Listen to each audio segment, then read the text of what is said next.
서울에서 부산까지 가는 방법은 여러 가지가 있습니다. 비행기를 타도 되고요.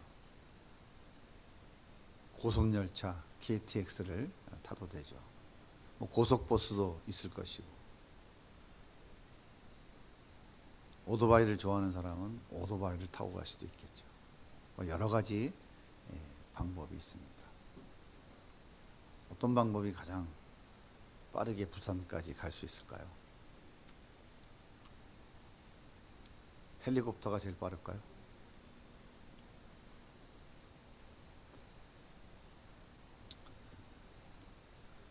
사랑하는 사람과 함께 가는 것이 가장 빠른 방법이 아닐까 생각이 됩니다. 완행열차 12시간을 타도 사랑하는 사람이 옆에 있으면 왜 이렇게 시간이 빨리 가는지, 왜 참 빠르다, 눈 깜짝할 새 도착이 되는 것 같아요. 여러분, 사랑이 무엇입니까?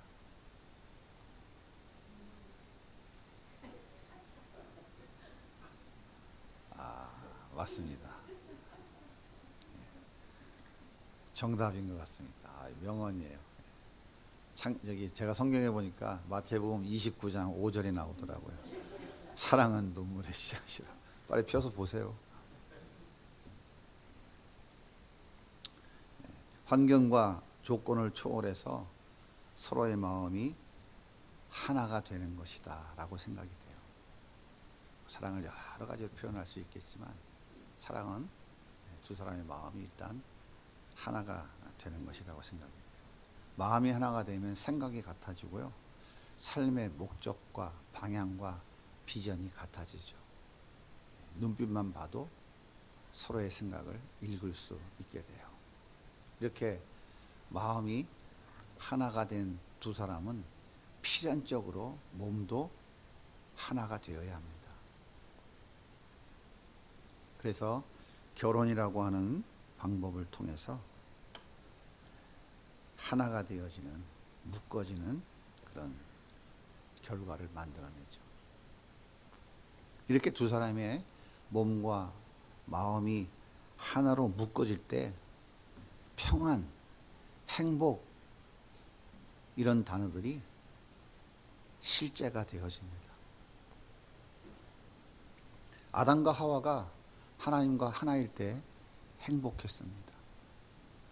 흙으로 빚어진 인간이 창조주 하나님과 교제를 하고 그분의 사랑을 마음껏 누릴 수 있었습니다. 상상도 할 수 없는 은혜이고 축복이죠. 그런데 아담과 하와가 에덴 동산에서 쫓겨났어요.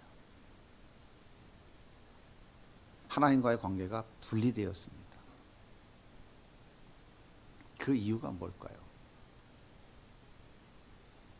피조물이, 흙, 먼지, 티끌인 존재가 창조주의 자리에 앉고 싶다고 하는 그 욕심 때문이었습니다. 이 욕심이 하나님과의 관계를 단절시키고 하나님과 분리를 만들어냈어요. 하나님과의 분리는 인간과 자연과의 분리로 이어졌고, 또 사람과의 분리로 이어졌고, 나와 나 자신과의 분리를 만들어내고 말았어요.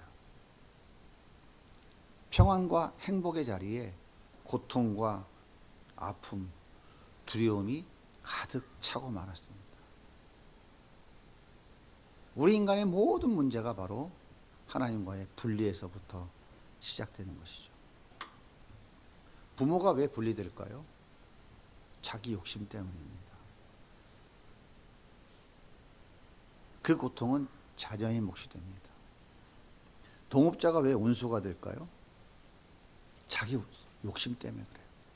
그러면 그 고통은 그 조직에 속힌 모든 사람들에게 돌아가는 몫이 되죠. 북극과 남극의 얼음이 녹아내리고 태풍과 해일이 근거 없이 일어나고 짐승의 바이러스가 면역 체계를 뚫고 인간에게 전염이 되죠. 정말 이해할 수 없는 자연재해가 많이 일어나요. 이유가 뭘까요? 인간의 욕심이 낳은 결과입니다. 그 고통은 우리의 몫이 되는 것이죠. 왜 세계 도처에서 전쟁이 일어날까요? 그 이유는 딱 한 가지밖에 없어요. 자기 욕심 때문입니다. 욕심은 관계를 깨트리고 회복할 수 없는 분리를 만들어내는 것이죠. 그러면 그 고통은 그 나라의 모든 백성들의 고통으로 돌아가는 것이죠. 왜 잘 먹고 잘 사는데 밥 굶는 사람이 없는데,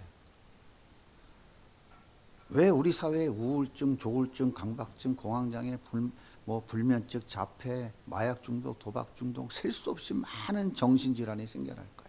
그 이유가 뭘까요? 자기 욕심 때문입니다. 그 고통은 본인뿐만 아니라 가족들의 몫으로 돌아가게 되죠. 인간의 이 욕심은 하나됨을 깨트려 고통과 저주로 몰고 가는 거예요.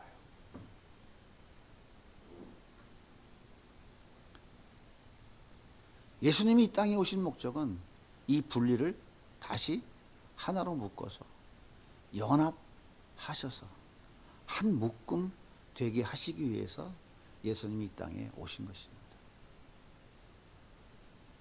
예수님이 로마 군사들에게 잡혀갈 때 자신의 생명의 위협을 느낀 베드로는 나는 저 예수를 모른다고 맹세하며 저주하며 부인했어요. 베드로는 더 이상 예수와 하나됨을 유지하면 안 된다고 확신했어요. 예수님과의 관계를 끊고 분리해야만 자기 안정과 행복이 보장된다고 생각한 것입니다. 그래서 예수님을 버릴 수밖에 없었어요. 하지만 예수님은 베드로와 하나됨을 포기하지 않으셨습니다. 그래서 정성껏 준비한 밥상을 들고 갈릴리까지 찾아오신 거예요. 얘들아, 밤새 고생 많았지? 아침 먹자.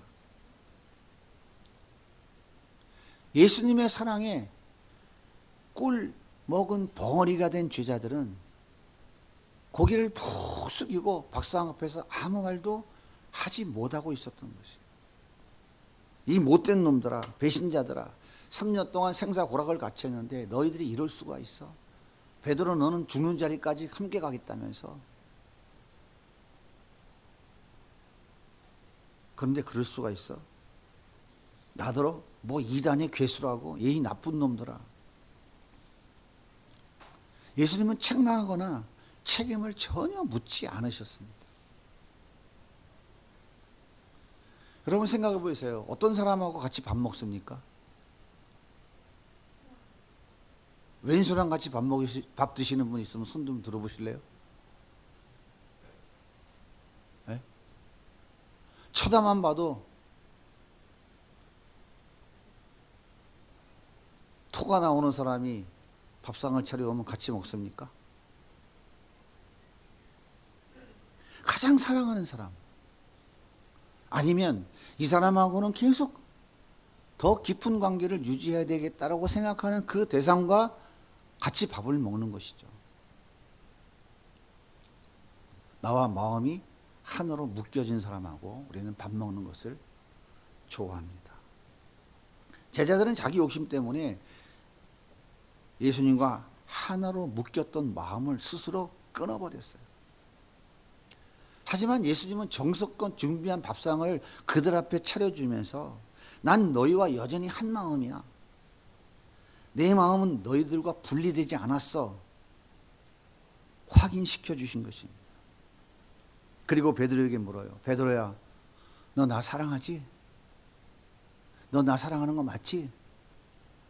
아니 예수님, 제 마음 아시잖아요. 왜 자꾸 물으세요?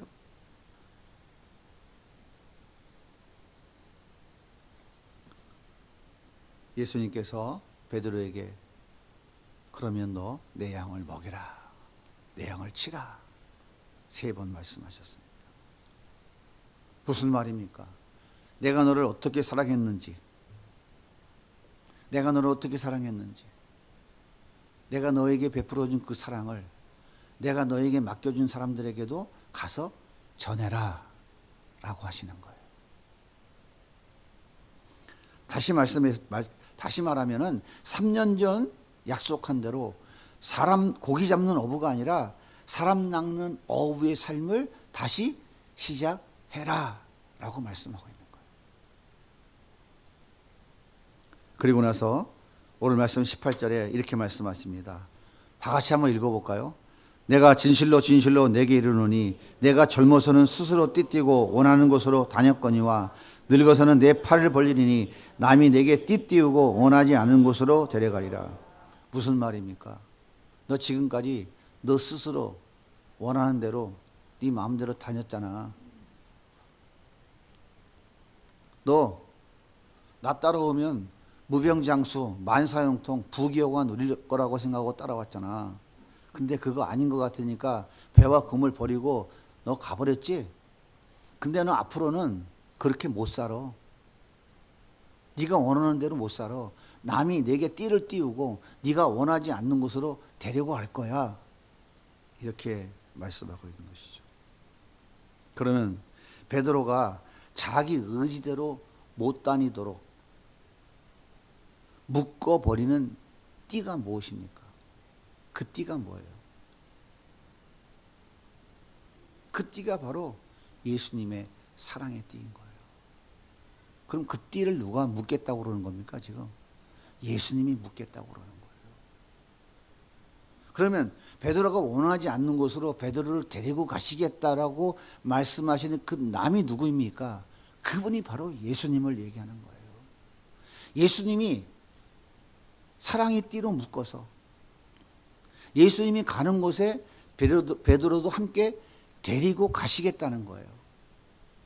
그동안엔 네 멋대로 네 마음대로 돌아다녔지만 이제는 나와 함께 십자가 사랑의 끈으로 너는 이제 묶였기 때문에 너는 죽고 싶어도 네 마음대로 못 죽어. 네가 죽고 싶은 방법으로도 못 죽는 거야. 내가 원하는 방법으로 너는 살다가 내가 원하는 방법으로 너는 죽어야 돼 라고 말씀하시는 거예요.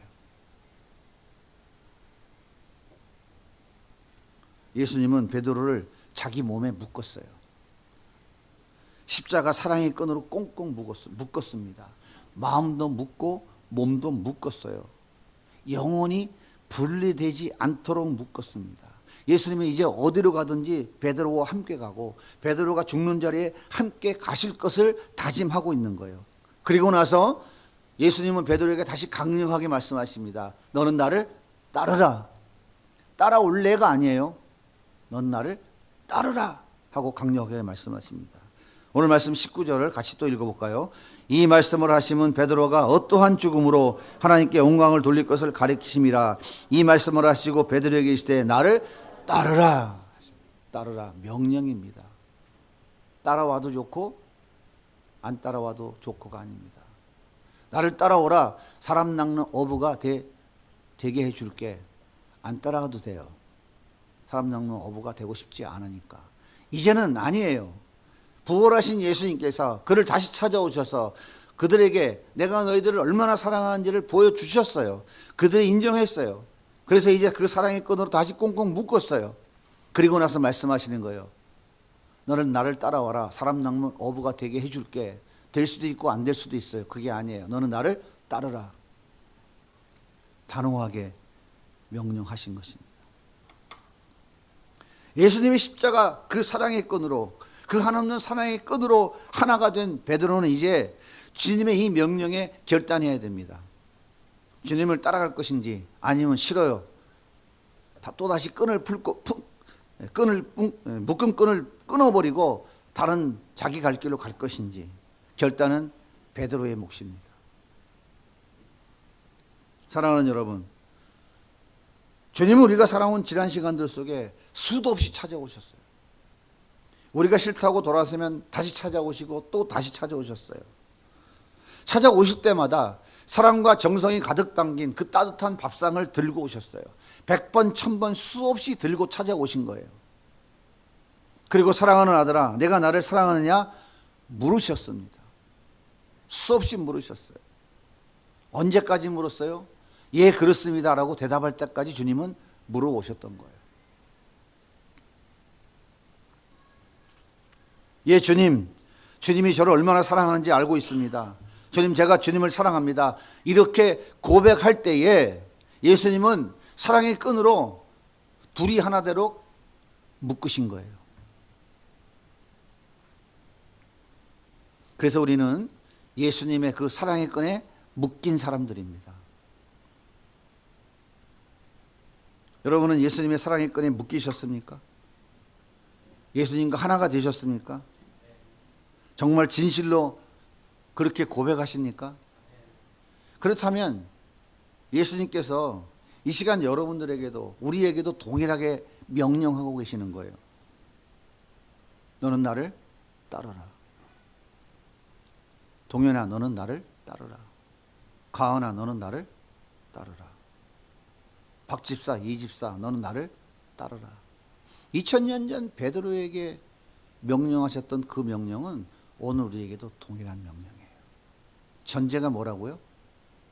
예, 주님, 제가 주님을 사랑합니다. 주님이 저를 이렇게 사랑하는지를 제가 알았습니다.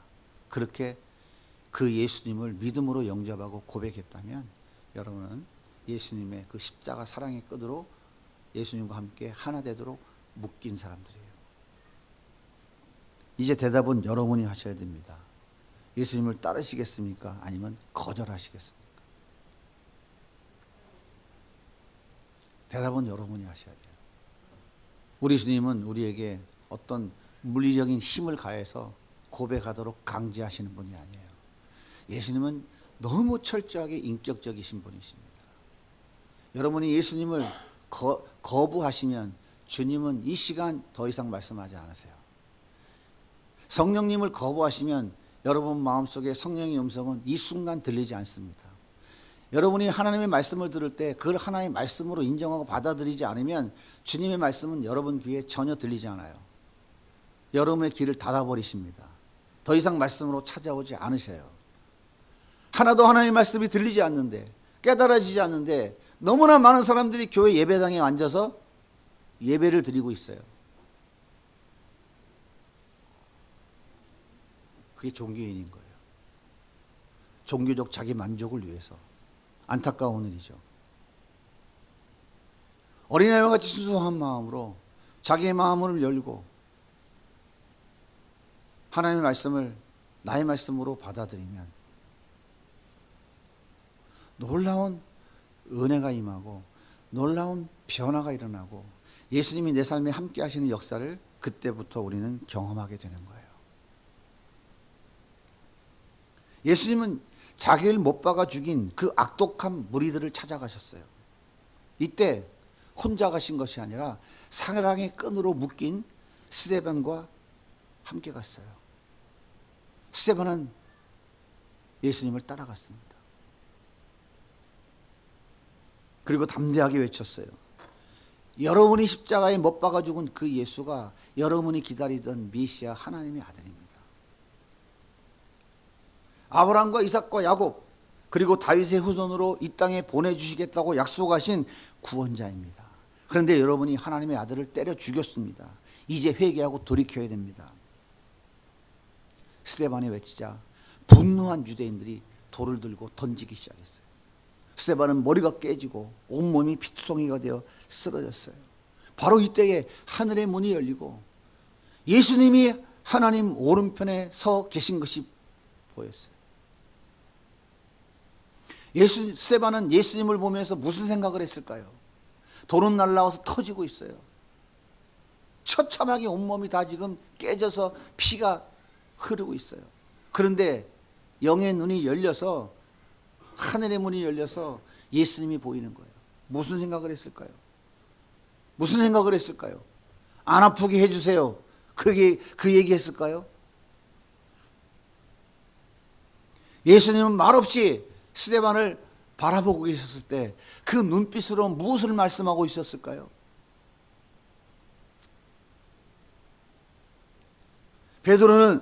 스데반은 예수님이 여기 지금 나와 함께 하고 계시는구나. 나 혼자 여기 있는 것이 아니구나. 예수님이 함께 계시는구나. 그렇게 생각하지 않았을까요? 예수님이 뭐라고 입을 열어 말씀하지 않았지만 그 사랑의 눈빛으로 스데반을 바라보고 있지 않았을까요? 스데반아, 내가 너와 함께하고 있다. 내가 너를 떠나지 않고 여기 같이 있다. 그렇게 그 눈으로 말씀하지 않으셨을까요? 예수님은 돌멩이가 날아오는 그 살벌의 현장에 스데반과 함께 있었고 그 날아오는 돈을 스데반 대신 막고 있다는 것을 보여주신 거예요. 여러분 생각해 보세요. 돌에 맞아 머리가 깨져서 얼굴이 뭉개지고 온몸이 피투성이가 되어져 피가 철철 흐르는데 예수님 저들을 용서해 주세요. 기도할 수 있겠어요? 그게 가능하다고 생각하십니까? 인간은 절대 불가능한 거예요. 그 순간에 그런 생각을 어떻게 합니까?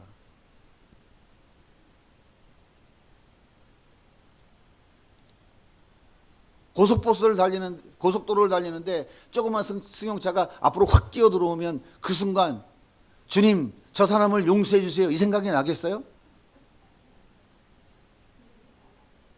그 생각이 나겠습니까? 그 순간 브레이크를 밟으면서 주여 하겠죠. 그 생각 위에 더 다른 생각이 날까요? 한번 생각해 보세요. 저를 용서해 주세요. 그렇게 할 수 있을까요? 그것도 내 머리에서 피가 터져서 피가 줄줄줄 흘러가는데 저를 용서해 주세요. 이 얘기가 나올 수 있을까요? 인간의 힘으로는 불가능한 일입니다. 이것이 바로 예수님이 지금 스데반과 함께 계시고 있다는 증거이고요.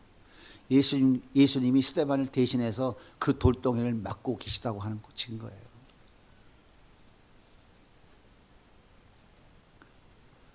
바울은 루스드라 성에서 예수 전하다가 사람들에게 돌에 맞아 쓰러졌습니다.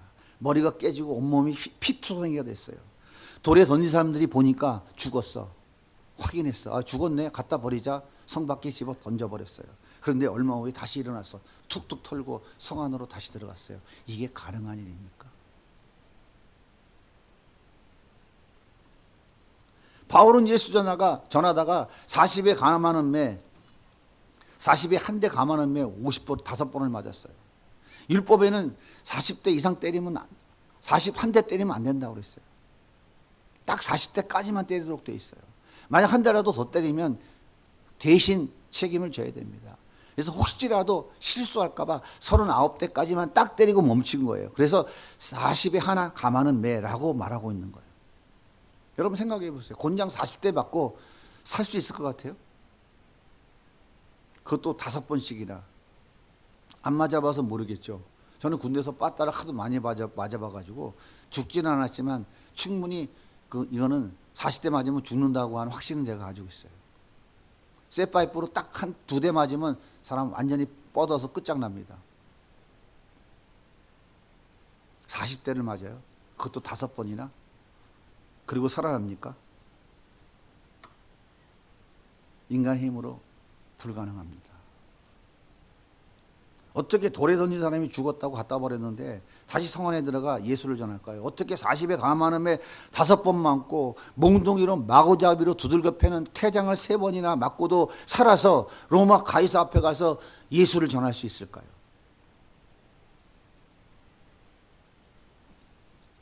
바울이 돌에 맞을 때, 바울이 곤장 맞을 때, 몽둥이로 두들겨 맞을 때 사랑의 끈으로 묶으신 예수님께서 대신 맞아주고 계신 거예요. 그러니 죽지 않고 살아날 수 있었던 것입니다. 그러면 사랑의 끈에 묶인 베드로는 끝까지 예수님 따라갔을까요? 베드로는 가는 곳마다 예수님 전했습니다. 늘 예수님이 함께 갔어요. 약속대로. 베드로는 일자무식입니다. 학교 근처도 안 가본 사람이에요. 그런데 기가 예수를 전했어요. 사도행전에 보면 뭐라고 기록합니까? 지혜로 예수의 영 성령의 능력으로 그 예수를 전했다고 기록하고 있어요. 한 번 설교에 3,000명, 5,000명이 회개하고 돌아오고요. 베드로의 그림자만 덮여도 병자가 나을 것이라는 믿음을 가지고 수많은 사람이 들것을 들고 베드로 앞에 데리고 왔어요. 수많은 안진병이 병자들이 일어나고 귀신이 쫓겨나가는 놀라운 역사가 일어났습니다. 그리고 마지막 순교할 때 베드로는 나는 십자가에 바로 매어달려 죽을 자격이 안 되니까 거꾸로 매달아 죽여주세요. 성경에 없는 얘기인데 그렇게 전해지고 있습니다. 베드로는 예수님의 사랑의 끈에 묶여 둘이 하나 되어 끝까지 예수 따라가다가 십자가에 거꾸로 매달려 순교했습니다. 예수님은 베드로가 십자가에 거꾸로 매달려 죽는 그 자리에 함께 계셨고 순교한 베드로와 함께 천국에 들어가셨어요. 바울도 예수님과 하나 되어 끝까지 따라가다가 목이 달려 순교했습니다. 바울이 목이 잘리는 그 자리에 예수님도 함께 계셨고 바울이 순교할 때 바울을 데리고 천국에 들어가셨어요. 예수님은 우리와 영원토록 하나입니다. 예수님은 우리와 하나 되기 위해 묶은 사랑의 끈을 결코 분리하지 않으십니다. 선악과 따먹고 자기가 하나님 되려고 하나님과의 관계를 스스로 끊고 분리되어져서 영원히 죽어야 될 죄인들을 위해서 예수님이 이 땅에 오셔서 자기 십자가 보혈의 피로 그 사랑의 끈으로 우리를 다시 묶으신 거예요. 그리고 영원토록 함께 하겠다고 약속하셨고 여전히 지금도 그 사랑의 끈을 우리 하나님은 풀지 않고 계시는 거예요. 여러분 한 분 한 분에게. 여러분은 예수님과 그 사랑의 끈으로 묶이셨습니까? 예수님과 하나가 되셨습니까?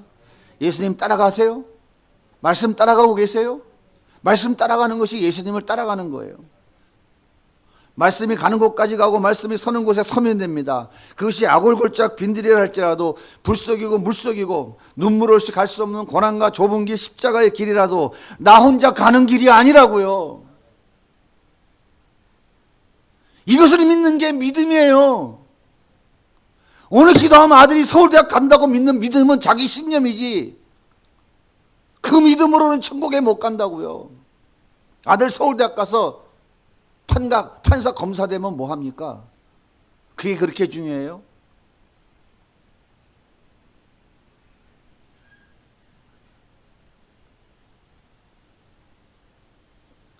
때로 힘들고 지칠 때 주님이 안고 가신다니까요.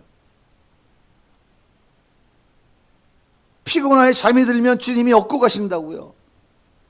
절대로 나를 포기하거나 놓지 않으십니다. 내 사명 다할 때까지 그리고 이 세상 끝까지 영원토록 우리 주님은 우리와 함께 하십니다. 그 사랑의 끈을 끊지 않으신다고요. 그래서 우리를 양자 삼았다고 말하는 거예요. 자녀 삼았다고 이야기하는 거예요. 어떻게 그 먼지 티끌 하나님께 반역한 이 죄덩어리 이 찌그럽지만 또 못한 그런 죄인들을 어떻게 하나님의 자녀라고 하는 신분으로 바꿔줄 수가 있을까요? 그분이 하나님의 은혜이고 그것이 하나님의 사랑인 거예요.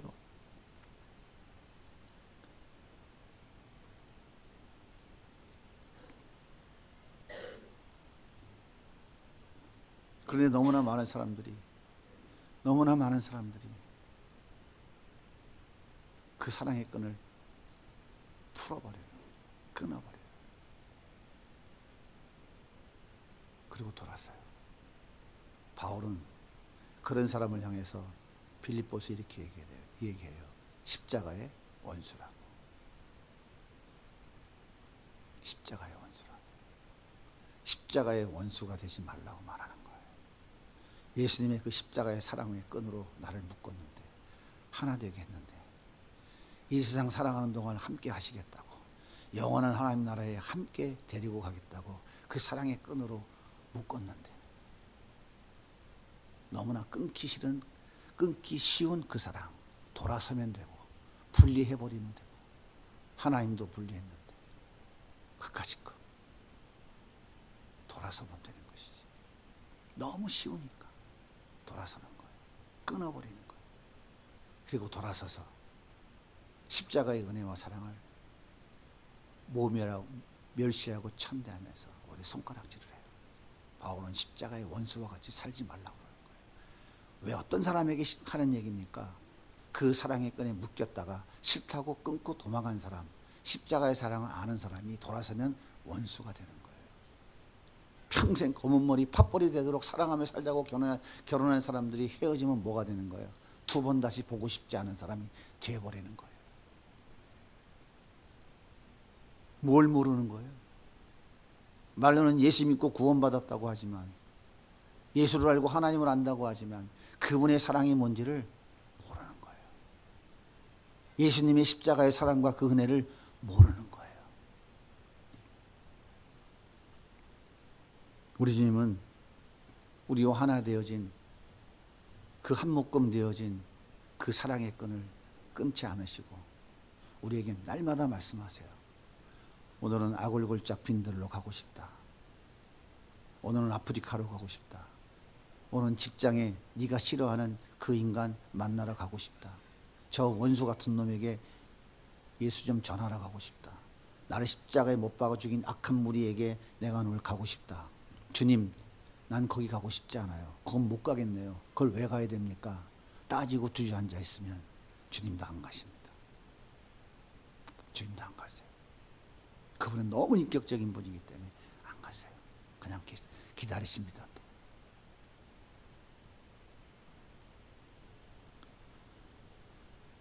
예, 주님 따라가겠습니다. 따라가면 주님께서 나에게 예수의 지혜로, 예수의 영으로, 예수의 능력으로 말하게 하시고 행동하게 하시고 예수를 전할 수 있도록, 사랑을 나타낼 수 있도록 우리를 써주시는 거예요. 끊고 떠나가면 십자가의 원수가 되는 것이고, 그거 싫다고 주저앉으면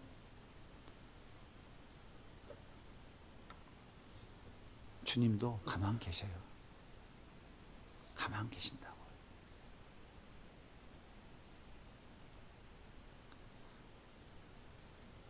그렇게 우리가 예수님을 따라가는 데 있어서 조심해야 될 게 한 가지가 있어요.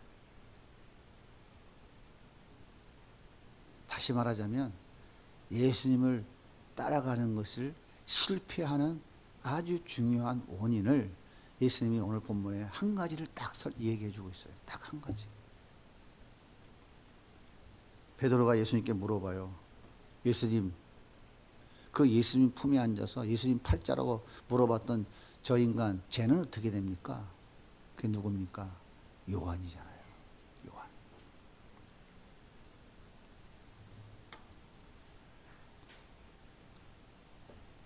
나는 주님 따라가다가 주님이 원하시는 곳에서 주님이 원하시는 죽음을 맞이해야 된다는 것을 제가 이제는 알았는데, 저 요한은 그러면 뭐 하다가 어디서 죽을까요? 그거 물어보는 거예요. 그랬더니 예수님께서 말씀하십니다. 자막도 이렇게 올려주면 좋겠어요. 내가 올 때까지 그를 머물게 할지라도 내가 무슨 상관이냐? 내가 다시 올 때까지 언제라도 그를 살려둔다고 해서 너는 무슨 상관이 있어? 네가 그 얘기하는 거죠. 너 신경 쓰지 마. 너는 그냥 나를 따라오기만 하면 돼. 아주 냉정하게 말씀하고 있는 거예요. 주님은 베드로와 할 일이 있고 요한과 할 일이 있어요. 우리 주님은 여러분 한 분 한 분과 할 일이 다 달라요.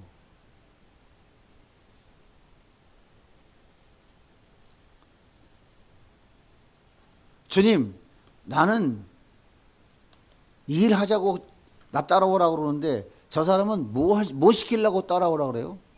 내가 볼 땐 저 사람 더 좋은 거 시키는 것 같은데요? 그거 따지지 말라는 거예요.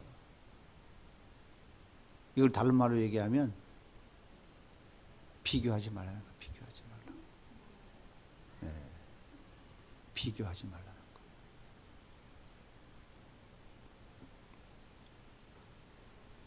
예수님 따라가는 데 있어서 이게 좋을까? 저게 좋을까? 이게 좋을까? 내 의지로 내가 선택할 수 없다는 거예요. 자기 의지로 자기 길을 선택한 사람들은 그래서 다 망하는 거예요.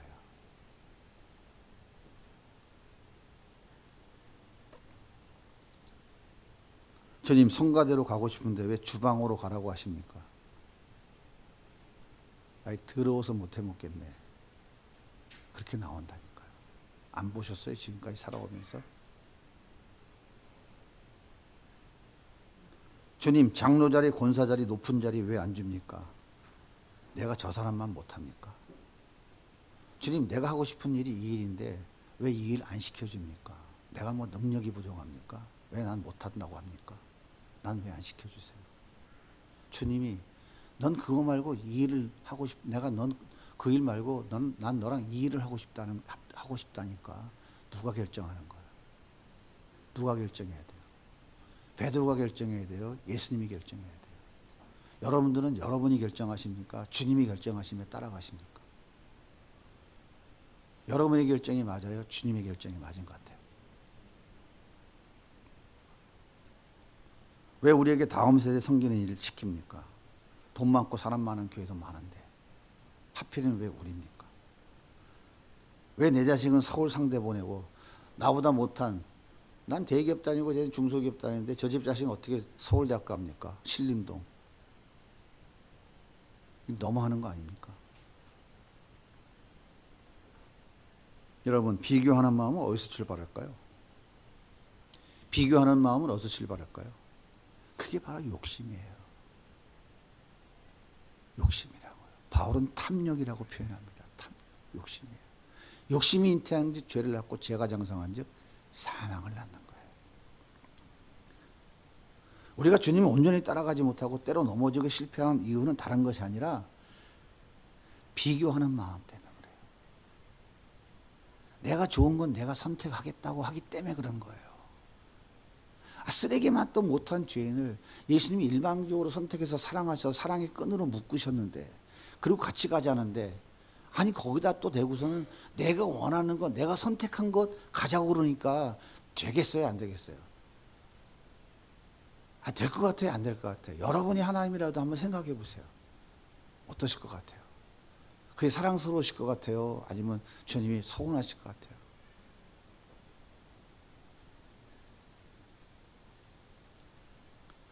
근데 사람들은 전부 자기가 판단하고 자기 욕심 때문에 이렇게 얘기해요. 내가 너보다 낫지. 그래. 내가 너보다 낫지. 내가 이러니까 그런 거야. 전부 이렇게 판단해서 상대를 전부 다 괴롭히는 거예요. 그러니까 나는 잘나서 이렇게 잘 되는 거고 넌 못나서 하나님이 그거밖에 은혜 안 준 거니까 난 역시 잘난 놈이야. 넌 좀 부족한 놈이야. 라고 단정을 짓는 거예요. 이거는 교회가 아니라니까요. 이건 교회가 아니에요. 예수님의 사랑이 뭔지를 전혀 모르고 예수님의 사랑의 끈과 전혀 상관없는 행위인 거예요. 여러분 한번 생각해 보세요. 성가대원이나 주방 섬김이나 장로나 권사나 돈 많은 사람이나 가난한 사람이나 배웠거나 못 배웠거나 대기업 다니는 사람이나 중소기업 다니는 사람이나 건강한 사람이나 약한 사람이나 그 어떤 부류의 사람이든지 예수님이 십자가 사랑의 끈에 묶여서 하나가 된 사람이에요. 전부 다 그들은 예수의 사랑의 끈에 묶였다니까요. 나는 금끈에 묶인 사람이 아니에요. 다이아몬드 박힌 끈에 묶인 사람이 아니라고요. 예수님의 그 십자가의 사랑에 묶인 사람들이라고 전부 다.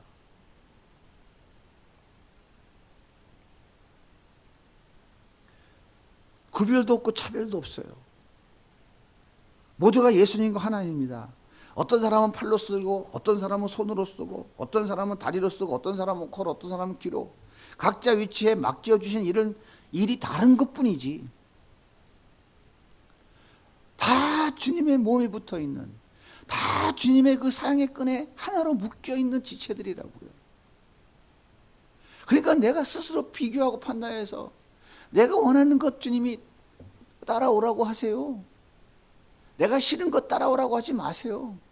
내가 좋은 것 주님이 따라오세요. 그렇게 비교하고 판단하면 안 된다는, 그것 때문에 다 무너지는 거예요. 그것 때문에 다 무너진다니까요. 교회가 그것 때문에 망가지는 거예요. 얼마나 주님이 안타까워하실까요?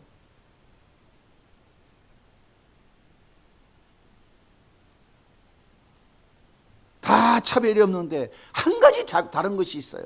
그게 뭔지 아십니까? 예수님의 사랑의 끈으로 묶인 자와 그렇지 않은 자, 예수가 있는 자와 없는 자, 예수 이름을 부르는 자와 예수 이름을 거부하는 자, 이 두 부류만 다릅니다. 달라도 완전히 달라요. 그 외에 예수 이름을 부르는 자, 예수가 있는 자, 그 십자가의 사랑을 알고 그 십자가의 사랑에 묶여서 따라가는 모든 자들은 다 하나예요. 나누려고 하지 마세요. 다 하나입니다. 부족하면 붙잡아주고, 넘치면 덜어주고, 힘들면 손 붙잡아주고, 함께 짐을 나누어 지고 가는 거예요. 우리는 특별한 사람, 우리는 뭔가 다른 사람, 그런 구분이 없어요.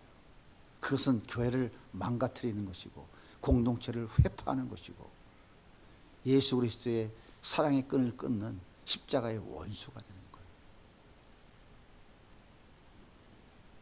이 시간 주님이 우리에게 물으십니다. 네가 나를 사랑하느냐? 예수님의 사랑의 끈에 묶여 하나가 된 사람에게 주님은 명령하십니다. 너는 나를 따르라. 예수님 따라가면 평안하고 행복합니다. 세상 따라가면 불안하고 불행합니다. 그만 경험하시면 좋을 것 같아요. 예수님 따라가면 예수님의 나의 안전과 행복을 책임져 주십니다. 그러나 세상 따라가면 나의 안전과 행복은 내가 책임져야 됩니다. 열심히 한번 해보실래요? 저는 그래서 많이 해봤는데 안 돼서 그렇게 안 하려고 그래요. 여러분들도 그러지 않았으면 좋겠어요. 예수님 따라가면 예수님이 내 대신 모든 짐은 짊어지십니다. 세상 따라가면 모든 짐은 내가 짊어지고 가야 돼요. 예수님 따라가면 예수님 한 분이면 만족한 삶을 누릴 수 있어요. 그런데 세상 따라가면 쌓고 또 쌓고 또 쌓아도 만족함이 없다고요. 만족이 없으면 그게 불행이죠. 아픔이고 고통이죠. 예수님 따라가면 천국까지 안전하게 들어갈 수 있어요. 그러나 세상 따라가면 틀림없이 지옥 갑니다. 세상 따라가면 틀림없이 지옥으로 꼬리내요. 예수님이 우리에게 묶어준 그 사랑의 끈 풀지 마시고 끊어버리지 마시고 돌아서지 말고 예수님 따라가시면 인생도 승리하고 우리의 영원한 하나님의 나라에도 우리는 안전하게 들어갈 수 있습니다.